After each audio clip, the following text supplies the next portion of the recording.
Welcome to Module 6A.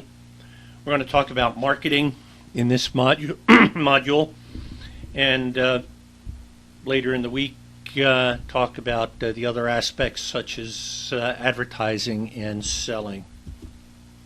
Here's our objectives for this module. We want to learn about a target market, the concept of branding, 4 P's of the marketing mix and how they affect the new venture, and place and distribution. Hopefully you have seen all of these ideas, you've heard all of these terms before in courses on management or marketing. So hopefully you'll have the background necessary to understand this. I'll give a review. I will review the basic concepts, of course, but then we're going to see how they apply to the new startup business or a new innovative venture within an existing corporation.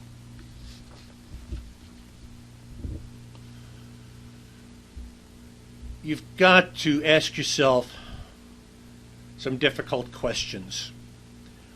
Who is going to buy your product? And how are you going to find them? And if your answer to the first question is everybody's going to buy our product, you're kidding yourself. All right? You're going to have to come up and define your customer. What's your customer's profile? What do they look like? What magazines do they read? What radio stations do they listen to? And all those kinds of things. And how do you find them? Okay, so what you want to do is segment the market. We talked about that somewhat in the product planning piece in terms of different kinds of marketplaces, market analysis, industry analysis, and then find out within that market what is the target or targets, could be plural, that you're going after, and establish a unique position. Here's another way of looking at the same strategy.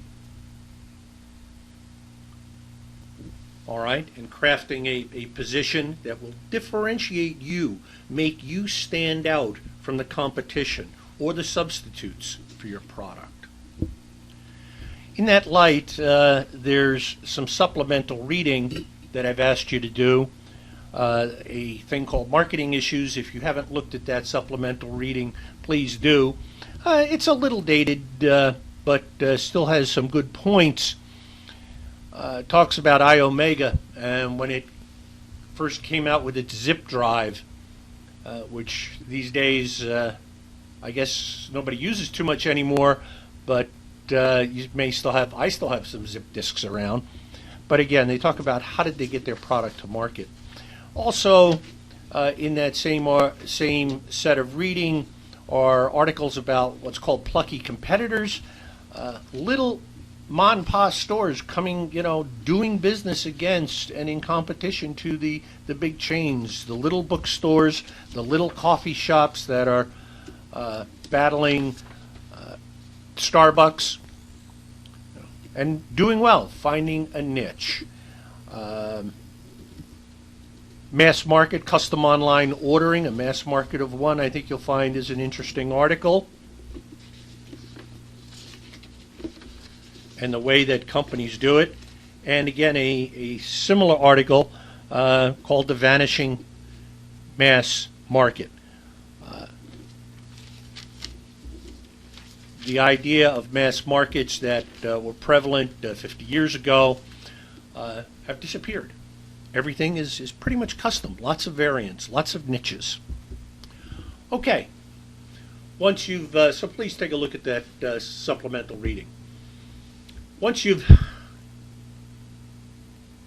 segmented the market, you've got to select the target, and you find, again, what is typically a niche. All right, and here's some examples, the handheld computers, that kind of thing. After you've selected your niche or your market, you've got to position yourself. You have to figure out how you're going to fit within that market and how you're going to be different from the rest of your competitors. And again, looking at the bottom bullet there, what you do is you establish that unique position by your 2 or 3 product attributes, and we'll talk about that in a second. And that kind of sets you apart. You know, again, why are you better? If you're a retailer, maybe it's not a product attribute. If you're a retailer, maybe it's just something called service and customer relationships, that kind of thing. One of the things that you'll need to do for your company, for your new venture, is to develop what's called a tagline. Something that there's a mental connect between that saying and the company. Nike's, as the chart points out, Nike's just do it. Made from the best stuff on earth. Snapple, of course. Be all that you can be. The U.S. Army. You know, all kinds of taglines. You know, FedEx. The world overnight was one of them. When it absolutely has to be there, I think is theirs now. Please see the posting about taglines, okay? Coming up with a tagline for your company or your new product.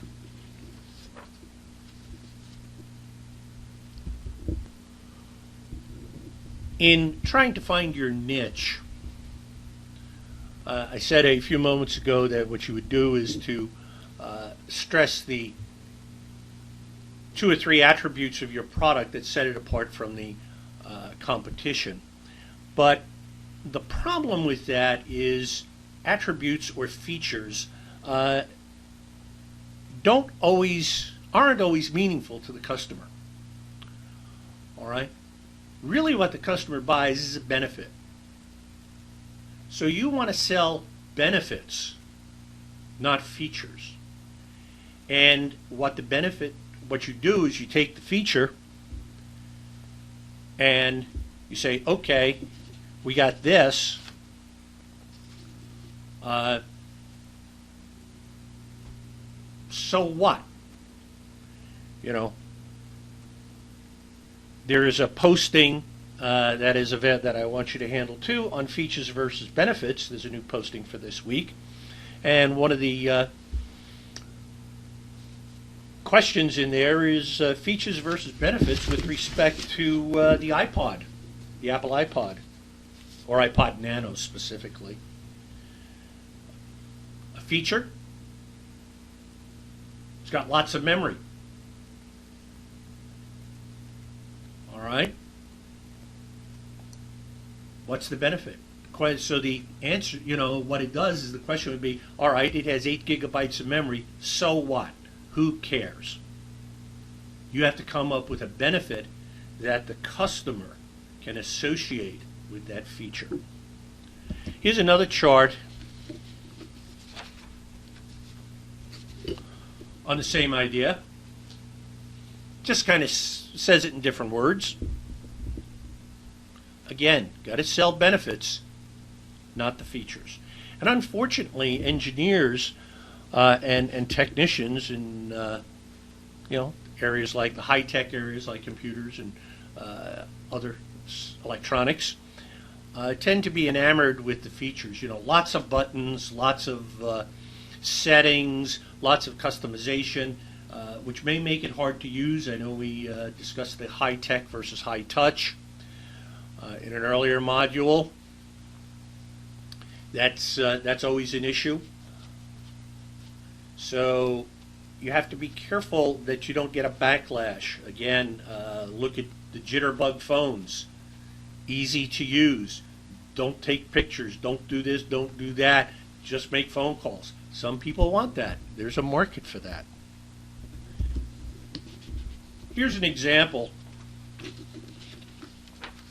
on features versus benefits. You can read the chart.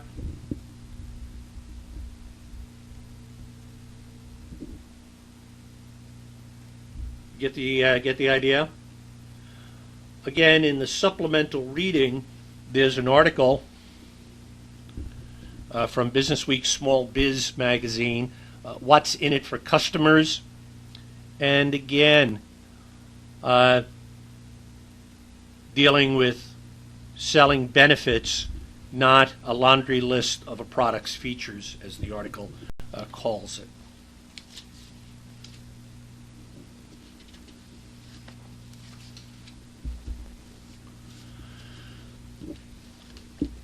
Another aspect of your product, and it could even apply to a service as well, assuming that the service produces some piece of paper, some report, some document, a tax return, a consulting report, something like that. You have to deal with packaging. And way back when, packaging was really designed just to protect the product and get it to market safely, and later to prevent theft. That's why things like little memory sticks are packaged in fairly big packages so that they're hard for people to shoplift. All right, so you have to plan accordingly. But in today's marketplace, a lot of for consumers anyway, it it promotes the product. Very often, the first time you have contact with that product is when you see it on a store shelf at Walmart, Costco, Sears, any place. The package has to pull the customer over to it. You say, wow, that looks interesting. You don't know what it is. So the package has got to describe it, explain its use, and of course there have to be the warranties and disclaimers that we talked about in the legal piece on there, so that you have it, of course, what it can be used for, why the customer should buy it, and of course create an image and report that image out to the customer. So packaging is an art unto itself, and there are lots and lots of people who make careers out of designing effective and highly marketable packages for various products. Packaging also has another dimension to it. It includes the stuff that comes with it, like documents and manuals. Practically every computer type product that you buy these days, or electronics, has a quick start guide as opposed to just a user manual. Well, why did that come about? Because people were intimidated and scared by the user manuals. You buy this nice little simple to use device, and then suddenly you find out it comes with a 37-page user manual that you don't want to read. So they've tried to condense it down to a quick start guide, but unfortunately, even some of those, we recently bought a Canon laser-based fax machine, and even the quick start guide was kind of scary. So again, you have to make it attractive to the users if you expect to continue to get customers, continue to have the existing customers buy your new products, because it gives you an image.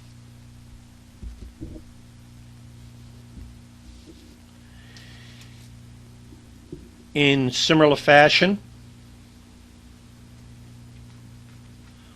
we want to deal with branding. A brand is important. It implies, it identifies your product or service, it implies quality, it implies service, implies value, what you get for a given price. manufacturers, brands started way back in the Middle Ages. And I mean, we've got lots and lots of brands: Campbell's Soup, Sony, Toyota. There are family brands. And what a family brand is again, a company. And you have family brands like Nabisco, Keebler, cookies, right? Kellogg's, cereals. Some companies, however, use individual brands more than their family brand. For example, Procter and Gamble, Bounty, Cascade, Duncan Hines, as opposed to Procter and Gamble. Again, very different product areas. So the Procter and Gamble traditionally has been thought of, at least by me, more in the cleaning area, such as Cascades and Bounties, not necessarily the cake mixes like Duncan Hines. So some companies stress individual brands, some stress family brands. Question: what about S.C. Johnson? Anybody hear of S.C. Johnson? And of course, since this is a recorded lecture, can't get a response. And rather than make a posting, I'll just talk a little bit about it. S.C. Johnson makes cleaning stuff. They make Windex. They make Glade. Quite a few different items. Within recent years, the past few years, all of those products are well known, by the way, in there as individual brands. However, if you've watched television, you'll see that what we're seeing are ads about S.C. Johnson, an S.C. Johnson company, a family company.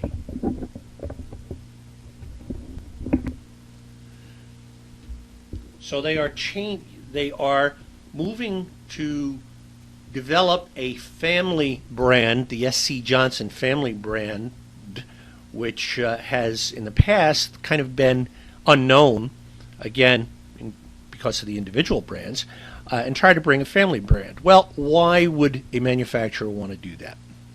Well, the reason is pretty straightforward. If they develop a strong family brand, when they come out with a new product, Gee Whiz Cleaner or something like that, and they say that this is a product of the S.C. Johnson Company, if S.C. Johnson Company has a strong family brand, then you're probably going to give it a try if you've liked their other stuff. So there's a reason for having a family brand. Again, introduction of new products. Sometimes a company, particularly small companies, and this is definitely applicable to new ventures, particularly in areas like food or anything else, use the dealer brand. There are lots of companies out there who put stuff out for Costco under the Kirkland label, or Craftsman for Sears under Tools, and Page Foods for A&P. And you might get lost because nobody knows you, nobody knows the name, Robbie's Hors d'oeuvres or something like that. Nobody knows you. Going to be hard to get market share. But by using that private brand or dealer brand, you can use the dealer's image. People who buy at Costco and buy Kirkland products feel that they are getting better value. They're getting lower price, good quality, and not having to pay for name brand images. Again, the tagline: can you be remembered? Will somebody remember your product or service? Do that in the, take a look at that posting. I mentioned that, a brand can imply quality, can imply service, can be negative as well as positive. As you can see, easy to deal with. Talked a little bit about that in customer service, service before, during, and after the sale, information before, ease of placing the order, and, of course, dealing with any problems that may arise after the fact. And you want customer loyalty. If you like Sony and you bought Sony before, chances are you'll continue to buy Sony. And you have to keep after that brand image, managing the brand. Here's just another way of looking at it, a list of ideas.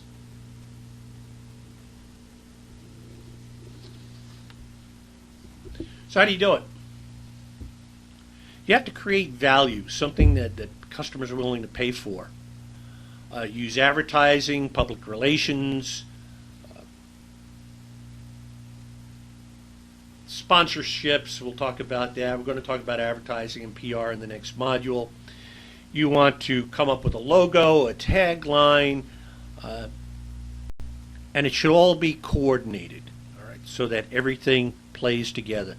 Your logo should be consistent. Your tagline should be consistent. Both should be trademarked, at least with a TM. If you're not going to register it, we talked about that in the prior module, legal structure and intellectual property, so that you have credibility when you get out there.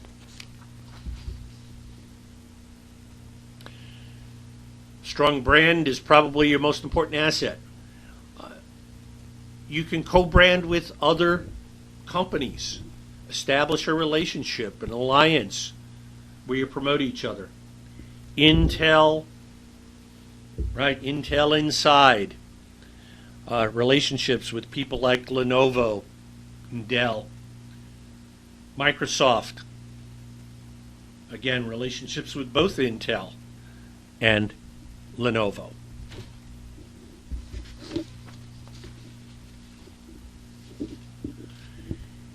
You need to do market planning,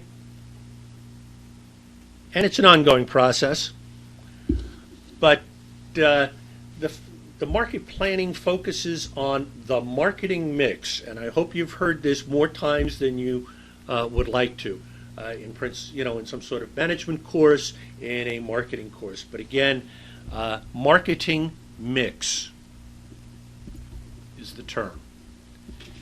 There are 4 parts. First is product, and we've talked about that in terms of features and, of course, benefits, options. The brand name is part of the product. The packaging is part of the product. We've talked quite a bit about the product planning portion of it. We have also talked about pricing, quantity discounts, list price. In business to business, you're talking, volume discounts, things like that. Again, we talked about different kinds of pricing based on competition, based on cost, based on prestige. Third piece is what this textbook calls channels of distribution. I prefer the word place, P-L-A-C-E, place, strictly because it's the 4 P's of the marketing mix: product, price, place, and lastly, promotion, or advertising, PR, those kinds of things, selling. So again, the 4 P's of the marketing mix. We've already talked about product and price, so let's look at the third, which is place. Place really has 2 different meanings. One is location, and even by location there's a couple of variables there. Where is your product displayed? In a store, typically retail would be a display or placement, looking at some sort of retail kind of thing. In a business to business, you may have your own environment, you may have your own store, your own factory, your own display room to show things. If it's construction equipment, you may have a big area, outside area, where this stuff is stored, such as Caterpillar, all right, with its equipment. But again, from coming back to a retail, how much shelf space do you get? Where is it? Is it up front? Where do you want to be on the shelves?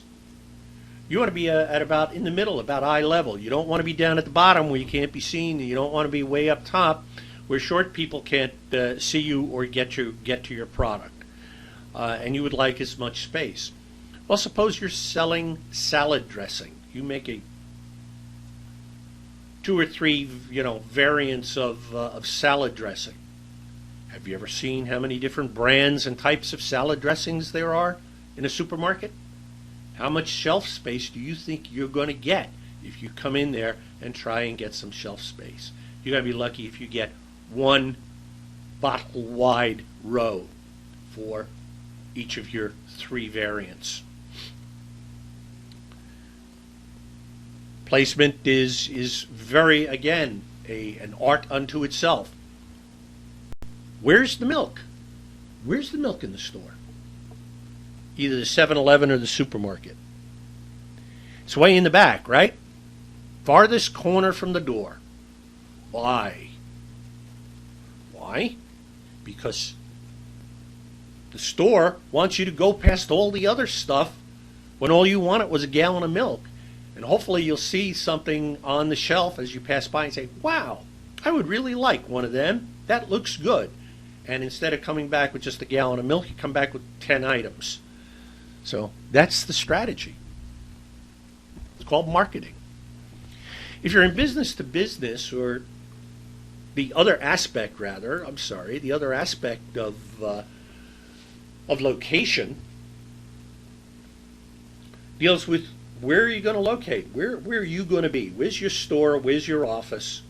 Are you a consumer? If you're a consumer, do you want to be in a strip mall? Do you want to be on the highway? Do you want to be in a shopping center, a big mall, upscale, low cost? Depends upon what your product or service is, and what your target customer looks like. Who is that customer? Do they frequent Short Hills Mall or Kmart Plaza? Possibly 2 different kinds of customers. Where do you fit better?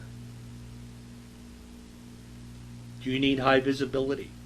Are people going to seek you out? Are they coming to you because they want to find you, or are you hoping that they'll just stumble across you and come in? If you're in the business to business area, dealing with business customers, you don't need to be in a mall. Maybe not even a professional center. Maybe you can be in a building in the back of an industrial complex. Maybe you need a lot of parking. Maybe you need access for big trucks. You don't have to be highly visible. Why? Because in a business-to-business environment, typically, you go to the customer. You visit the customer's location.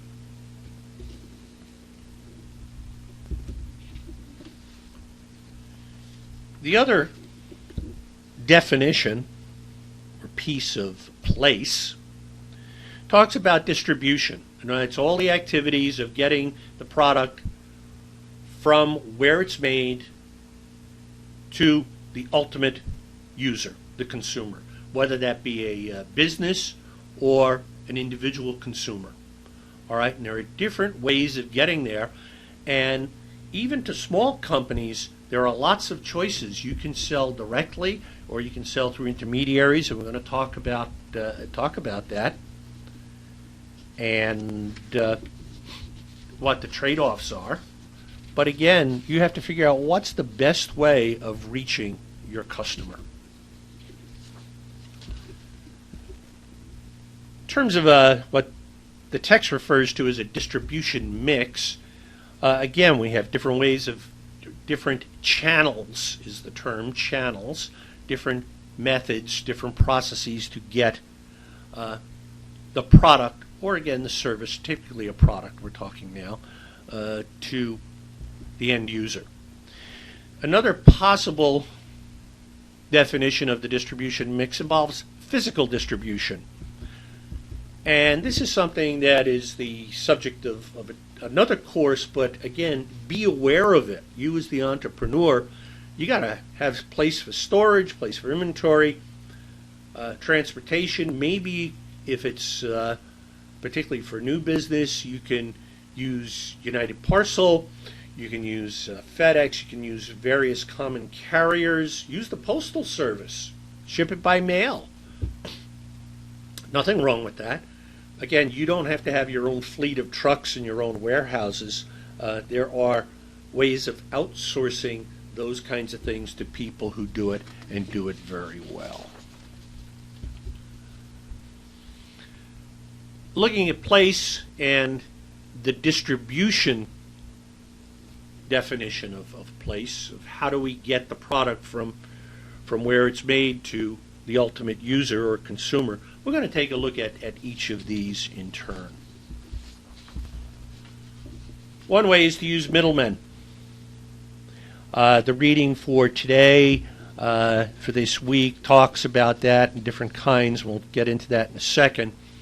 But you've got wholesalers, typically called distributors, or cooperatives. Cooperatives such as the Florida Orange Juice Cooperative, which basically acts as a nonprofit and is funded by the various growers to help distribute the product. And of course you got retailers such as the NJIT bookstore, from whom you may have bought the textbook. I'm sure some of you bought it from other sources. We're going to talk about personal sales forces. Again, as you'll see, where expertise is needed, such as drug companies or equipment manufacturers. And we'll talk about telemart, the pluses and minuses of things like telemarketing, direct mail, and so forth.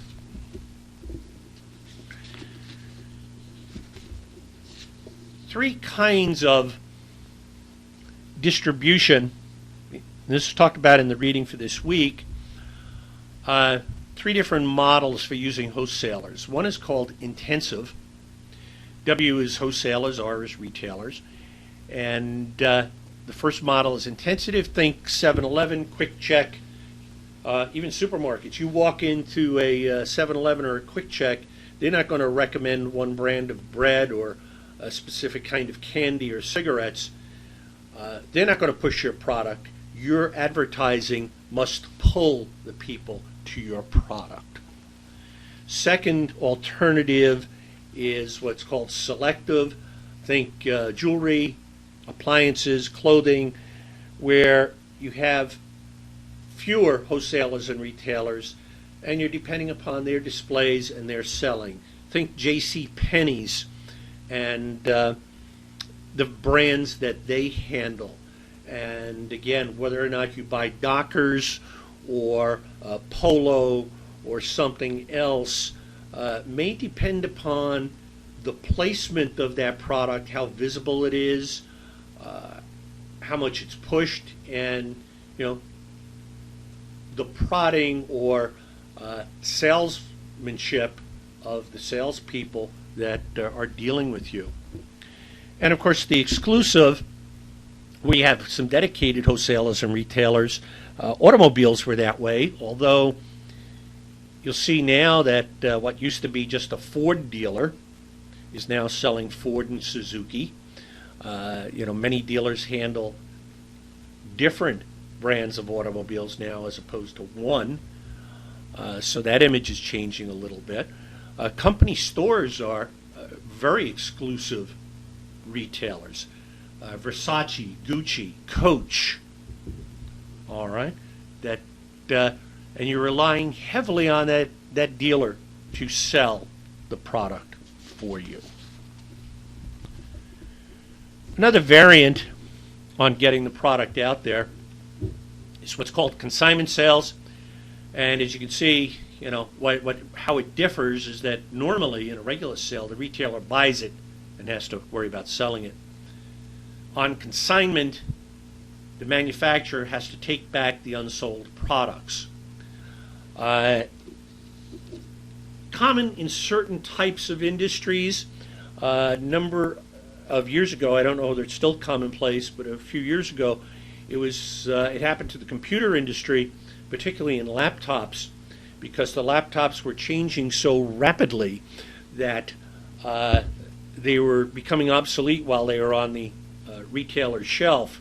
And the retailers at that time, such big ones such as CompUSA, pushed back on the manufacturers and said, look, if you obsolete this laptop by bringing out a new model while we still have the old ones, you got to take the old ones back. And that, of course, caused a lot of problems for the manufacturers. But, sometimes retailers can make that happen. So it is an option. It is one of the options available. Okay, that's the extent of this module. In the next one, we're going to take a look at the other channels, talk about promotion and selling. Make sure you've read the supplemental readings and the text, and look on Moodle for Read for Next Week material.